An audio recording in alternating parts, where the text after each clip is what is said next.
فاعلم انه لا الہ الا اللہ، توحید کا علم دے رہے ہیں. فاعلم انه لا الہ الا اللہ واستغفر لذنبک وللمؤمنین، توحید کا علم دے رہے ہیں. فاعلم انه لا الہ الا اللہ، جب آپ کو توحید کا علم ملا تو آپ نے توحید کی دعوت دی. یا ایھا الناس قولوا لا الہ الا اللہ تفلحوا. یہ مثال ہے، یہ کیا ہے؟ یہ مثال ہے. آپ کے جو علوم ہیں وہ دعوت سے جڑے ہوئے ہیں، کیونکہ وہ تبلیغ کے لیے ہے. جیسے کھانے پکتے ہیں تو کس کے لیے؟ کھانے کے لیے، مہمانوں کو کھانے کے لیے یا مسکینوں کو کھانے کے لیے یا اہل و عیال کو کھانے کے لیے کھانے پکتے ہیں. تو جن کے لیے کھانے پکیں گے ان کو بلانا پڑے گا. جی ہاں، ابا کو بلاؤ، کھانے کا وقت ہو گیا، ابا کو بلائیں گے تو کھانا کھائیں گے. کوئی مہمان ہے تو مہمان کو بلائیں گے، مسکین کو جانا ہے تو مسکین کو بلائیں گے، وہ بلاؤ اس کو. جی ہاں، جی ہاں، ورنہ اس کھانے کا کیا مطلب ہے؟ حضور صلی اللہ علیہ وسلم کی رحمت بانی شان ہے. تو آپ نے اپنے علوم کو کس کے ساتھ جوڑا؟ دعوت کے ساتھ جوڑا. جاؤ اس کو لے لو، آؤ اس کو لے لو. یہ کمال ہے کہ میرے پاس امانت ہے. کیا ہے؟ کہ میں امین ہوں اس امانت کا، اس لیے مجھ سے یہ حاصل کرو. نماز مجھ سے سیکھو، صلو کما رأیتمونی اصلی. زکوٰۃ مجھ سے سیکھو، ادو ربع عشر اموالکم. ہر ایک کو مال والوں کو کہا کہ اتنی زکوٰۃ ادا کرو، اس پر نماز وانی اتنا نماز ادا کرو. شان ہو جاوے تو روزہ رکھو، سومو لرؤیتہ وافطروا لرؤیتہ، اور شان ہو جائے تو عید کرو. سب چیزوں کے ساتھ دعوت جوڑی. سمجھ میں آئی بات؟ ہاں، رحمت کہتے ہیں اس کو. کیا کہتے ہیں؟ یہی چیز رحمت میں سب کو شریک کیا. تو میں نے کہا رسول صلی اللہ علیہ وسلم نے اپنے علوم کو دعوت سے جوڑا. سب کی دعوت دی. اللہ کی طرف آؤ تو یہ خیر مجھ سے لے لو، مجھے دنیا و آخرت کے خیر کے ساتھ بھیجا گیا ہے. اس کو قبول کر لو، سلامت رہو گے. میری کوئی غرض نہیں ہے، میری کوئی غرض تم سے وابستہ نہیں ہے. تمہاری خیریت، تمہاری بھلائی کے لیے یہ بات کہہ رہا ہوں. ہر نبی نے اسی طرح کیا. تو آپ نے اپنے علوم کو دعوت سے جوڑا کہ اسلام کا یہی حق ہے، یہ حق ادا کرنا ہے. اس لیے میرے دوستوں، جس طرح مال تجارت کے لیے ہوتا ہے، علم تبلیغ کے لیے ہوتا ہے. علم کس کے لیے؟ تبلیغ کے لیے. یہ حقوق کی تعلیم ہے تو حقدار کو حق پہنچ جائے. جس طرح مال تجارت کے بغیر بڑھتا نہیں ہے، مال تجارت سے بڑھ جاتا ہے. یہ علم بھی اس کی تبلیغ سے بڑھے گا. اس کے لینے والے پیدا ہوں گے، اس کے امان انصار پیدا ہوں گے. ہاں، یہ بڑھے گی بات. اس لیے اس علم کو دعوت کے ساتھ جوڑا گیا ہے. اس لیے اس علم کے دو پہلو ہیں. ایک پہلو علم حاصل کرنے والے کا اپنا، کہ وہ اپنی ذات کو اپنے علم کے تابع کرے. یہ اس کا تقاضا ہے کہ اپنے ذات کو اپنے علم کے تابع کرے. کیوں کہ آدمی کی جتنی صلاحیتیں ہیں وہ سب صلاحیتیں امانتیں ہیں. کیا ہے؟ آنکھیں امانت ہے، کان امانت ہے، دل امانت ہے. کس دلیل سے؟ کئی دلیل سے کہ اس کے بارے میں سوال ہوگا. آنکھوں کا استعمال کیسا ہوا، کانوں کا استعمال کیسا ہوا، دلوں کا استعمال کیسا ہوا، سوال ہوگا نہیں ہوگا؟ ان السمع والبصر والفؤاد کل اولئک کان عنہ مسئولا. سب سے سوال. تو سوال ہونے کا مطلب یہ ہے کہ امانت تھی، اس میں کیا ہوا. اس لیے سب سے زیادہ ڈرنے والا کون ہوتا ہے؟ عالم. کیوں جانتے ہیں ان سب باتوں میں سوال ہوگا تو وہ سب زیادہ اس کو ڈر ہوتا ہے. یہ زیادہ اللہ سے ڈرتے ہیں. حضور فرماتے ہیں انی لاخشاکم واتقاکم، میں تم میں سب سے زیادہ اللہ سے ڈرنے والا ہوں. میں تم میں سب سے زیادہ اللہ کی ناراضگی سے بچنے والا ہوں. اتقاکم، آپ کے پاس سب سے زیادہ علم ہے، آپ کے پاس سب سے زیادہ علم ہے اولین آخرین کا. تو اس علم کی عظمت کی وجہ سے فرمایا میں تم میں سب سے زیادہ اللہ سے ڈرنے والا ہوں.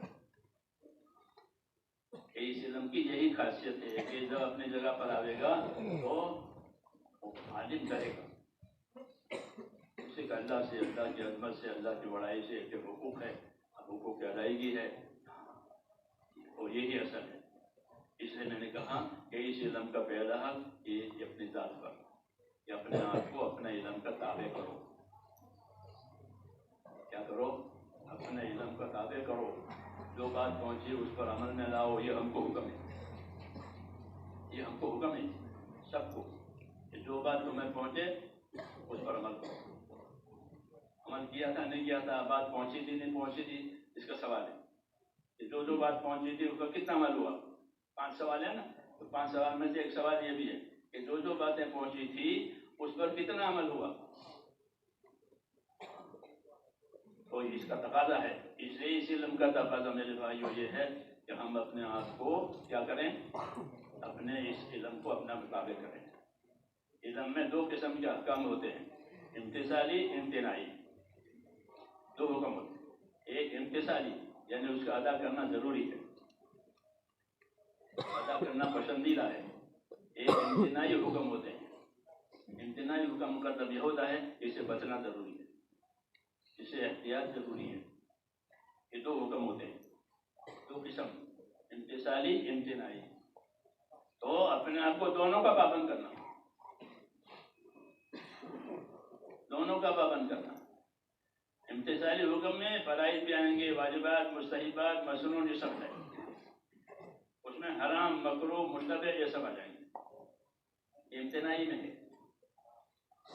تو اس علم کا یہ تقاضا ہے کہ اپنے آپ کو سیکھ کر کے اس کا پابند بناؤ. پھر بڑا شرف ہے، بہت بڑا شرف ہے کہ نبیوں والا راستہ ہے، نبیوں والا علم ہے، بڑا شرف. اور یہ بات نہیں ہے تو اللہ حفاظت فرمائے بس. کہ پھر علم کے ذریعے سے آدمی گرے گا تو بہت گرے گا، بے عملی سے. بے عملی سے بنی اسرائیل کے علماء کو اللہ نے فاسق کہا. کیا کہا؟ وَأَنَّ أَكْثَرَكُمْ فَاسِقُونَ، تمہاری اکثریت فاسق ہے. اور ان کی کمزوریاں، ان کے فسق کی باتیں بہت تفصیل سے قرآن پاک میں، انہوں نے یوں کیا ہے، انہوں نے یوں کیا ہے، انہوں نے یوں کیا ہے.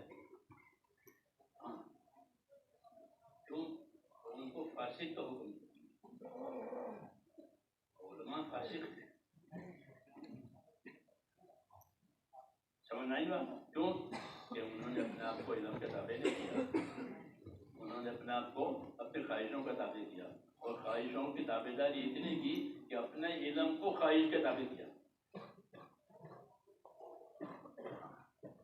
اتنا بڑا جرم ہے ان کا. آپ قرآن شریف پڑھتے ہیں کہ انہوں نے تحریف کی اپنی کتابوں میں. تحریف ہر حکومت میں بڑا گناہ ہے آج بھی. اگر آپ پاسپورٹ میں تحریف کریں کہ 10 کو 11 بنا دیں، یہ پاسپورٹ 10 تک ہے تو اس کو 11 بنایا، اور اس کو پتہ چلا، پھر آپ کو کہیں بھی آگے نہیں جانا چاہیے کہ اس نے پاسپورٹ میں تحریف کی ہے. آج بھی قانون کو بدلا ہے. پہلے کو پتہ ہی اس نے قانون کو بدلا ہے. اس کو 10 سال کے لیے دیا تھا، اس نے اس کو 11 سال بنائے، اس کو 12 سال بنائے. 11 کو 12 بنا دیا یا 12 کو 13 بنا دیا. تو یہ جو تحریک کہلاتی ہے، تحریک کا قانون بدلنے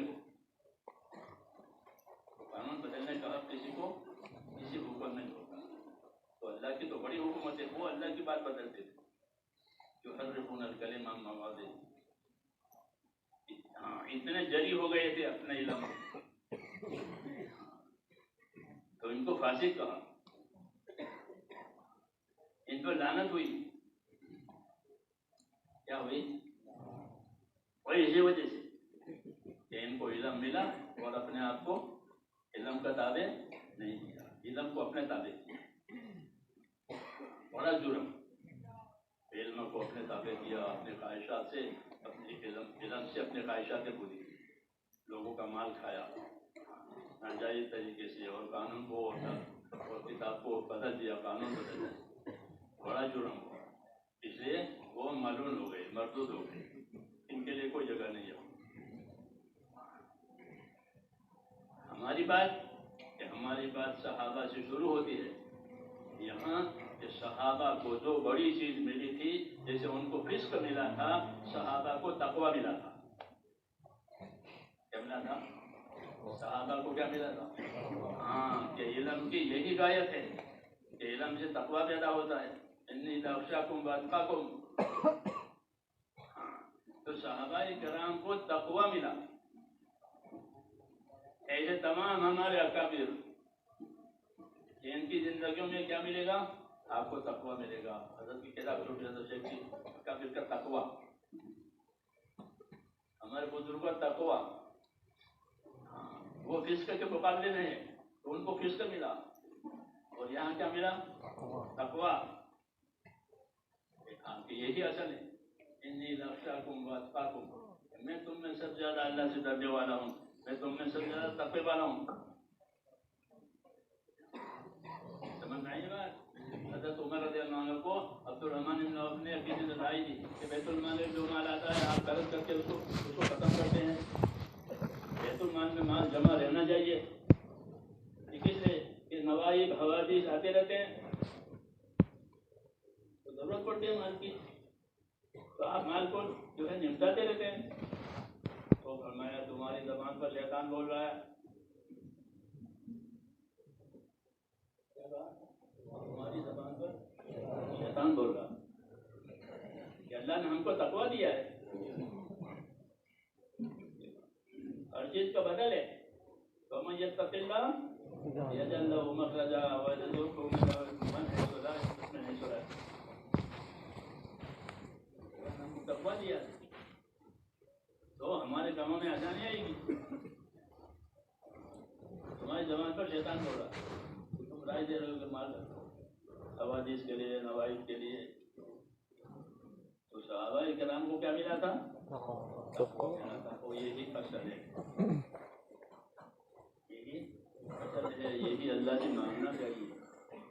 اللہم انی اسألک الہدی والتقی. معصور دعا، اللہم انی اسألک الہدی والتقی.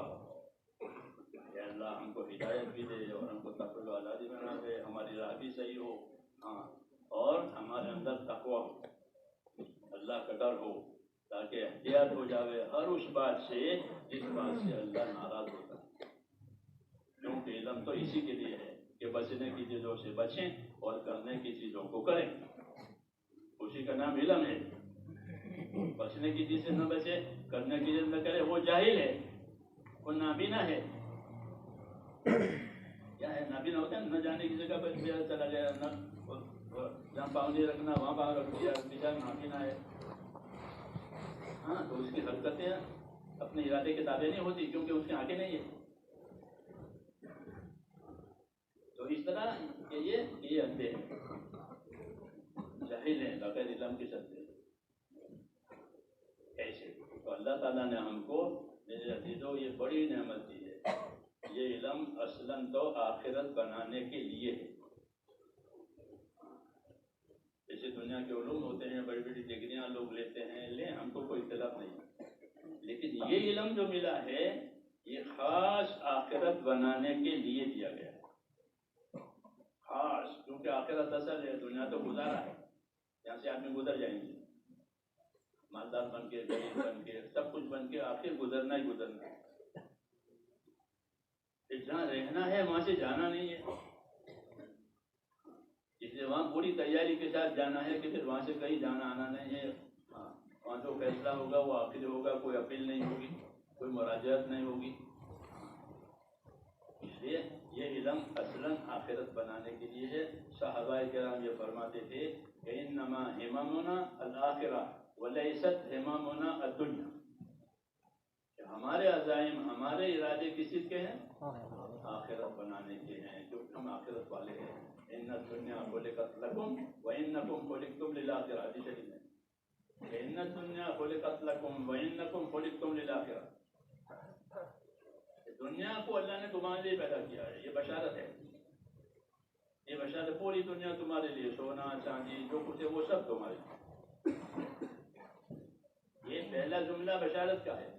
دوسرا جملہ ذمہ داری کا ہے. وَإِنَّكُمْ خُلِقْتُمْ لِلْآخِرَةِ،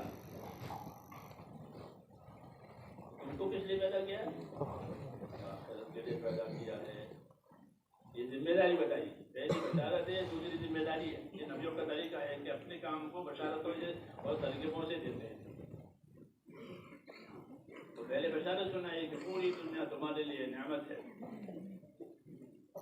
لیکن تم کو آخرت کے لیے بنایا ہے. تو پھر آخرت بنانے کا یہ علم ہے کہ اسے اپنے آخرت بناؤ، کہ ایمان یقین بھی صحیح ہو جاوے، عبادتیں بھی صحیح ہو جاوے، اعمال اخلاق یہ سب صحیح ہو جائیں. دوسروں کے ساتھ کیسا رہنا ہے وہ بھی سمجھ میں آ جائے. اللہ کے ساتھ کیسا رہنا ہے وہ بھی سمجھ میں آ جائے. کہ اللہ کے ساتھ کیسا رہنا ہے، کہ اللہ کے ساتھ ایمان اخلاص استقامت، یہ اللہ کے ساتھ. بندوں کے ساتھ کیسا رہنا ہے، کہ بندوں کے ساتھ رہنا ہے انصاف اور احسان کے ساتھ. یہ بندوں کے ساتھ، کہ بندوں کے ساتھ کیسے رہو گے؟ فإن اللہ یأمر بالعدل والإحسان، اللہ حکم دیتا ہے اس چیز کا، انصاف کرنے کا، احسان کرنے کا. یہ بندوں کے ساتھ ہے. ایک دوسرے کے ساتھ انصاف سے رہو، یہ ہمارا علم ہے. دوسروں کے ساتھ کیسے رہو گے؟ اغراض کے ساتھ نہیں. دنیا میں لوگ اپنے اپنے اغراض کے ساتھ رہتے ہیں.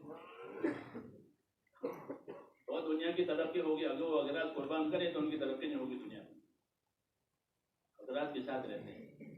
ہم کو کیا ملا؟ کہ بندوں کے ساتھ انصاف سے رہو. جو اپنے لیے پسند کرو وہ دوسروں کے لیے پسند کرو، جو اپنے لیے ناپسند کرو وہ دوسروں کے ناپسند کرو. یہ انصاف. اور انصاف سے اوپر کیا؟ احسان. انصاف سے بھی رہو اور ان کے ساتھ احسان بھی کرو. اللہ احسان کو پسند کرتا ہے کہ میری ذات سے دوسرے کو فائدہ ہو جائے، مجھے اس سے کوئی فائدہ نہیں لینا. یہ نبیوں کا طریقہ ہے کہ میری ذات سے دوسروں کو فائدہ ہو جائے، مجھے ان سے فائدہ نہیں لینا ہے، مجھے فائدہ اللہ سے لینا ہے. اس لیے ایمان اور احسان یہ بندوں میں، جی ہاں یہ بندوں میں انصاف احسان، انصاف احسان یہ بندوں میں. جانور ہی پالا ہے تو اس کے ساتھ احسان کرو. ذبح کرو تو احسان سے ذبح کرو. اذا ذبحتم فاحسنوا الذبح، تو اچھی طرح ذبح کرو، جو تکلیف نہ ہو اس کو تیز سولی لا کر. احسان ہر بات میں. تو مخلوق کے ساتھ انصاف، مخلوق کے ساتھ احسان. یہ مخلوق کے بارے میں یہ ہمارا دین ہے میرے دوست. کسی کو پڑھنا ہے، کسی کو پڑھانا ہے اور کسی کی تبلیغ کرنی ہے. کیا کرنی ہے؟ تبلیغ کرنی ہے. کہ دنیا میں یہ خیر پہنچے، اس سے بڑھ کر کوئی خیر نہیں ہے. یہی اصلی خیر ہے، اس کا یقین ہونا چاہیے. یہی اصلی خیر ہے. اللہ اسی سے دنیا بھی بنائے گا، اللہ اسی سے آخرت بنائے گا. ہاں یہ الگ بات ہے کہ جو چیز حق ہوتی ہے اس کی ابتدا ناگواریوں سے ہوتی ہے. آدمی جب حق کی پیروی کرے گا، حق پر چلے گا تو ابتدا کس سے ہوگی؟ ناگواریوں سے، تکلیفوں سے. کیونکہ جنت کا راستہ ناگوانیوں کا راستہ ہے اور دوزخ کا راستہ خواہشات کا راستہ ہے. اس لیے یہاں ناگواریوں میں ابتدا آئے گی. مولانا یوسف صاحب فرماتے تھے کہ حق کی ابتدا ناگواریوں سے، انتہا کامیابیوں سے. اور باطل کی ابتدا خواہشات سے، انتہا نامرادیوں سے. انتہا میں کچھ نہیں ہے. کوئی چیز تھی ہی نہیں، ایسا ہو جائے گا. باطل ایسا ہو جائے گا سب. کوئی کچھ تھا ہی نہیں. کافی تمنا کرے گا کہ کاش میں مٹی ہوتا. کہ بھائی تو بڑا آدمی تھا, دنیا میں بڑی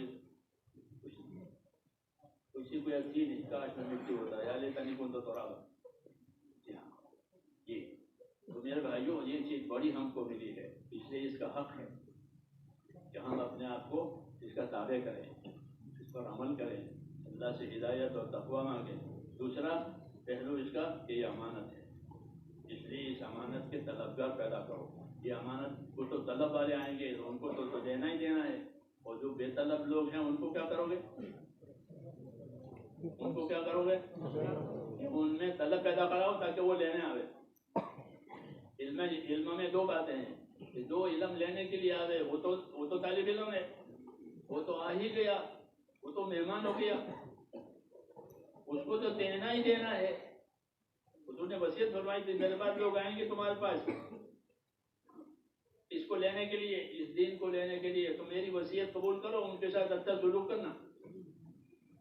صحابہ سے فرمایا, وہ تو طلب والے ہیں, وہ تو خود ہی آئیں گے لیں گے, لیکن ایک بہت بڑا طبقہ وہ ہے کہ جن میں کیا نہیں ہے, طلب ہی نہیں ہے.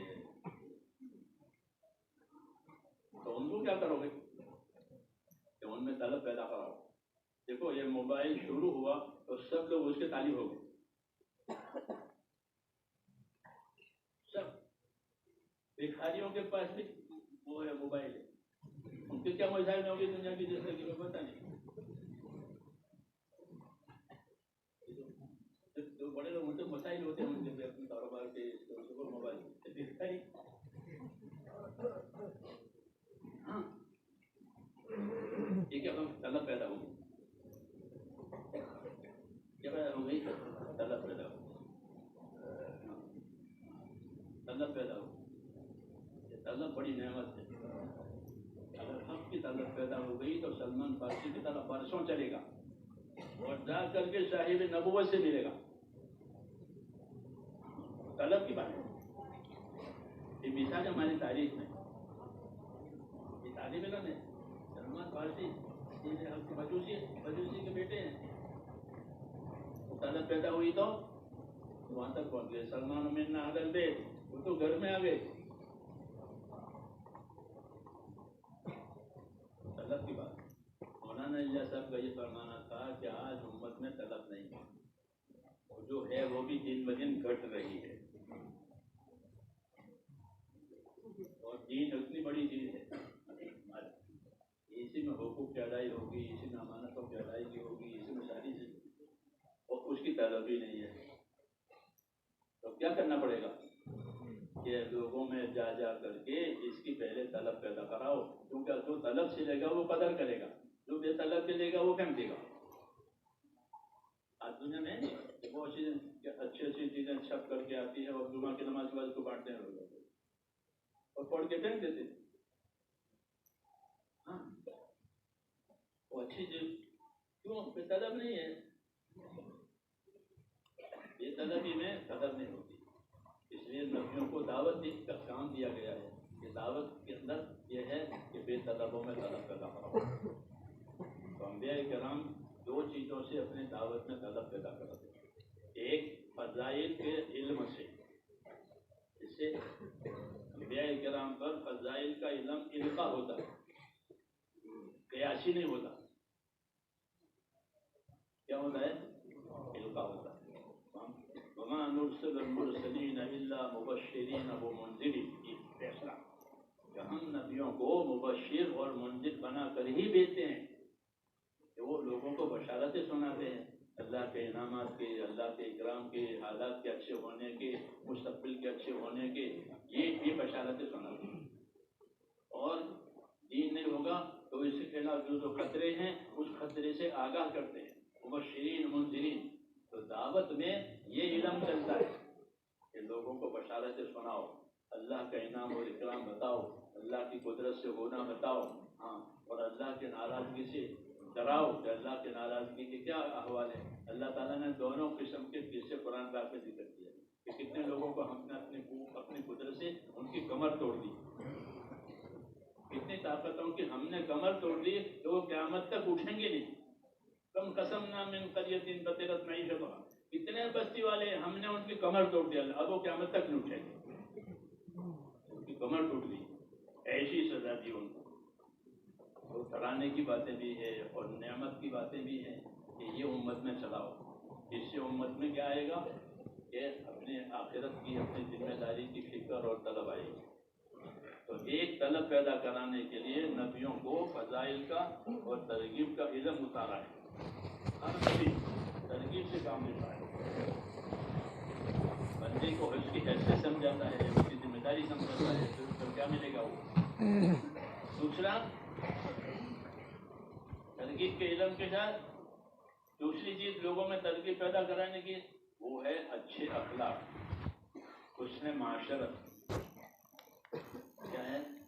حسن معاشرت۔ حضور صلی اللہ علیہ وسلم کی دل میں بڑی ذمہ داری تھی، قیامت تک